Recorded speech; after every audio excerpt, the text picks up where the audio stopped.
Le service est inséparable de la maison de Dieu. Nous le voyons, ces deux choses sont inséparables et ils vont ensemble. Regardons dans Genèse 35:1. L'Éternel dit, lève-toi, monte à Bethel, établis là ta demeure. Jacob n'avait jamais pu demeurer à Bethel. Il avait fait une visite rapide à Bethel.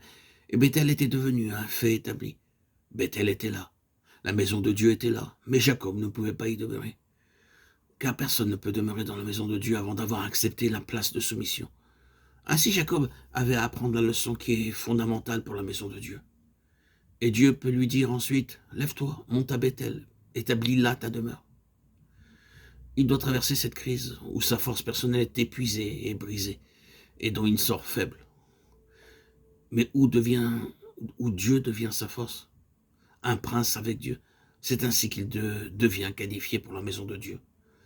Nous voyons combien tout cela est un tout, une unité, un ensemble. La maison de Dieu est l'objet et la sphère du service de Dieu.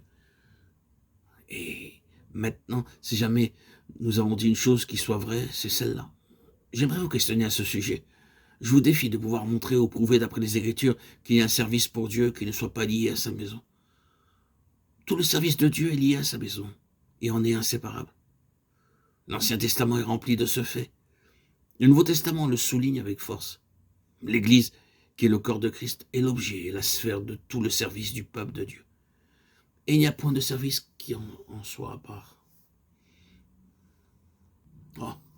Si le peuple de Dieu avait gardé l'objet du service en vue, il y a tant de services parmi le peuple de Dieu qui n'est pas consciemment relié à la maison de Dieu. Nous pouvons être spécialement appelés à servir le Seigneur dans la ligne du salut des âmes. Mais souvenons-nous qu'un service comme celui-là est lié à la maison de Dieu. Si nous en faisons quelque chose en soi, nous le rétrécissons, nous le limitons et nous le privons de tout ce à quoi il doit aboutir. Oh, la tragédie de grands efforts d'évangélisation qui ne vont pas jusque dans le dessein tout entier de Dieu. Les âmes sont sauvées et laissées. Elles sont introduites dans des missions évangéliques qui ne sont en aucun sens des églises locales, telles que nous les voyons dans le Nouveau Testament, et au bout de 20 ou 30 ans ou même 50 ans passés dans ces missions évangéliques, nous trouverons que ces saints ne savent rien au-delà du fait qu'ils sont sauvés. Ils ont été sauvés il y a tant d'années, et ils n'ont pas progressé d'une ligne au-delà de ce point. Il y a des multitudes de ces missions dans le monde tout entier, elles sont pleines d'entrain. On y rencontre des âmes qui se réjouissent de leur salut. Mais c'est une tragédie. Oh, s'écrie-t-on, j'ai été sauvé par le moyen de Moody. Il y a tant d'années, je me réjouis encore dans le Seigneur aujourd'hui, par son intermédiaire. Ceci est un exemple de la position de beaucoup d'enfants de Dieu. Mais lorsque ce témoignage a été rendu, il représente tout ce qu'ils ont à dire. C'est très bon, naturellement, de connaître le Seigneur comme notre Sauveur, de se réjouir dans son salut. Nous n'enlevons rien à cela. Mais c'est une expérience qui est devenue une fin en soi, et n'est jamais allée plus loin. Et pourquoi cela?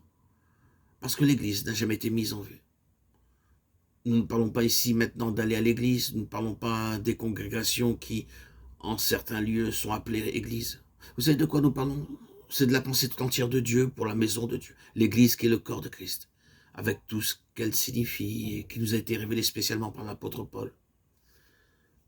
Le grand mystère du corps spirituel de Christ et de sa destinée éternelle qui avait été cachée dans les desseins de Dieu.